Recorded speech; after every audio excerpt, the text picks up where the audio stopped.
That's right. Welcome in, welcome back, folks, to a little bit of an interesting article here. Coaches of other teams talking anonymously about what they think about Notre Dame and Marcus Freeman this year edition of the Always Irish Show. Thanks for being here. Why am I on delay? Did you guys see that? I was speaking and it was leaking a little late. I don't know. Let's get caught up. Thank you for being here. Appreciate it very much. You know where you can find the program on YouTube. Hit subside. Hit subscribe if you haven't yet. Appreciate it very much. Give the video a thumbs up. That helps me as well. Those notifications on. That way you alerted every time a new episode drops. I know you don't want to miss it. Twitter. Search bar, Always Irish. Rat. Always Irish Inc. What is this delay? Are you noticing this too? It's throwing me off. Emails, alwaysirishnd@gmail.com. Audio only anywhere you want me. You can give me the calling lines.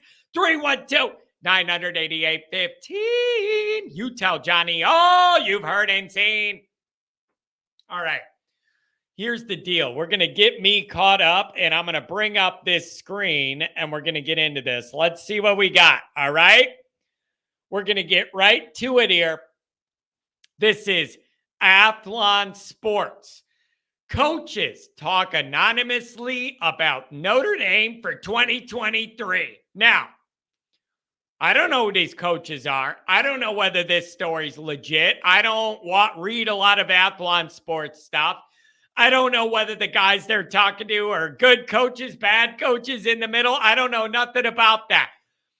But what I do think is it's interesting to get outside perspectives, outside of our media, outside of our podcast circle, outside of Notre Dame fans, outside of Notre Dame recruiting experts.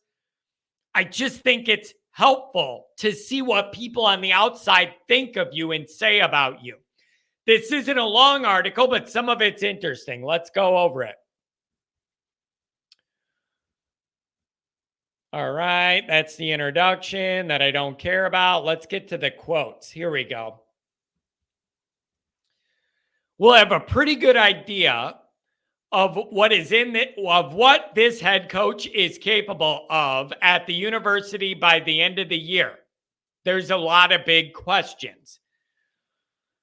All right, yes and no.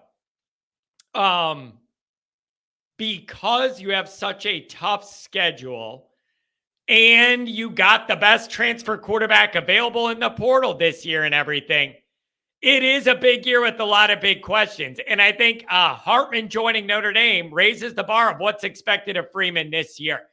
You don't have that quarterback excuse holding the team down and all that from a practical end. And then on the other side of it, you don't have the Freeman, I'm a new coach, year one, learning what I'm doing. You don't have that excuse either. But I kind of disagree, though. We'll have a pretty good idea what this head coach is capable of at that university by the end of the year. I still think, is it not early for that discussion? Like, what if you go 9-3 this year? Does that mean Freeman can't make it and be good at Notre Dame? I don't know if I believe that. But this is what happens when you're at Notre Dame. Everything gets magnified. The pressure ramps up. There's no leeway. Like, I get it. It's just a part of the Notre Dame stuff. But I don't think if he goes 9-3 this year, it's going to prove to me you got to cancel the rest of his contract, get him out of here. So I don't know. Now, here's an interesting bullet point. Why was the OC search an internal promotion when it seemed like they were striking out on better names? Was it really a money issue? Honestly, you'd hope that it was, and not concerns about internal structure. Now, I don't know how to take this. It seems like they're just throwing that out there, that it would be an internal structure issue. Not that they know it was. But I don't know. Like, you would hope it was that and not concerns about the internal structure. Well, wait. Internal structure concerns. Does that mean the administration not being all on the same page with the head coach? I see that being tied to a money issue. So when you say internal structure, to me, I picture administrative internal structure issues that I definitely have. There's no doubt about it. No matter who you think's at fault, something went wrong with that old thing. I bring it up every day. You don't flirt with the guy on a public date and then get turned down. You can't do that. Something went horribly wrong here.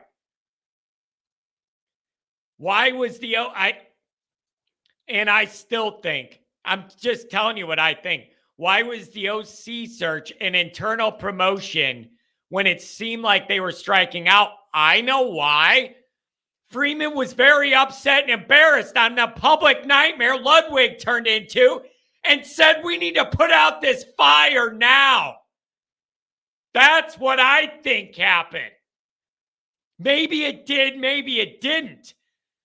But nobody to me could be surprised that they hired the internal guy after you were the laughing stock of college football news in the offseason with nothing else going on because of this.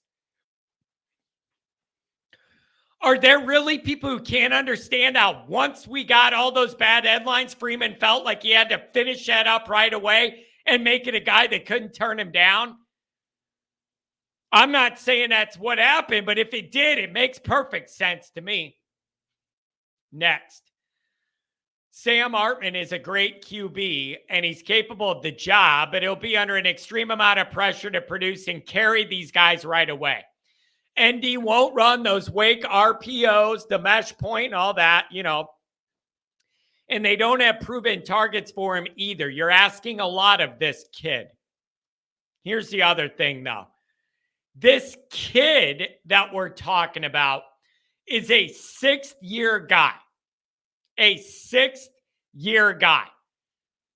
I don't think that a big amount of pressure is going to get to him. It's year 6. Like, I got to have a guy that's seen it all and been there and done that, and nothing's going to faze him. That's what I want out of a sixth-year guy. What is he, 25 years old or something? I mean, I'm not acting like he's a freshman.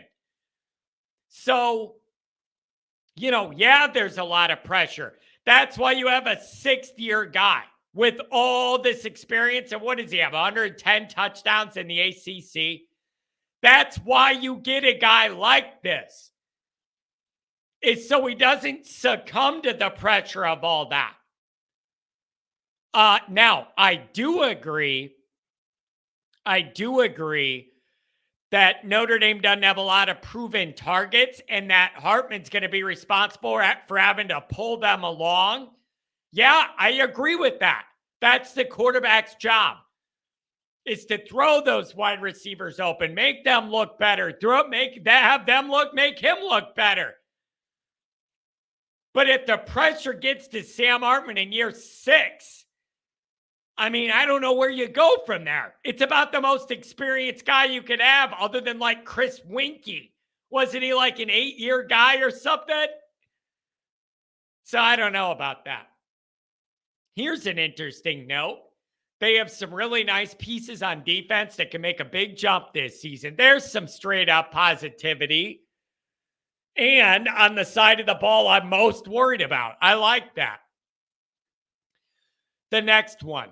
The difference between 8-4, 10-2 last year was 2 bad losses, which you want to chalk up to first-year problems. I think everybody at the school is invested in Freeman, so as long as that's behind them, yeah. I mean, I think that's perfectly reasoned take. Everybody that I've met with any sort of power at Notre Dame, including the people I met with last week on campus, said he's so genuine and they love him and they like working with him a lot better than the last guy. That's what I was told. And again, I always bring this up.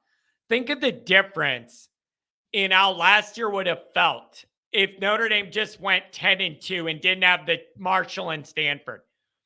I think things would be a lot different. Like the vibes would be different. You wouldn't have that kind of lingering issue of how are you going to lose to these teams that are terrible, that you have all this better talent than and all that.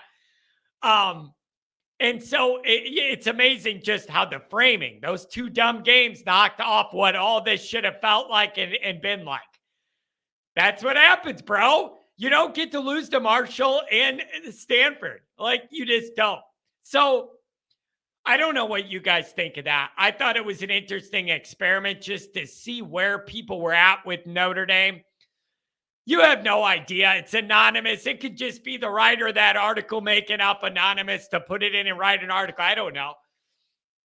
But generally speaking, it is kind of telling to see what some people outside of your circle think of you. And I would like to know what your reaction is to any of those bullet points or thoughts. Do you agree with them? Do you disagree with them? Is any of it concerning? Do you take it all with a grain of salt? I don't know what to make of it. I just thought it's pretty interesting to read. We'll talk to you all later. See you on the live show.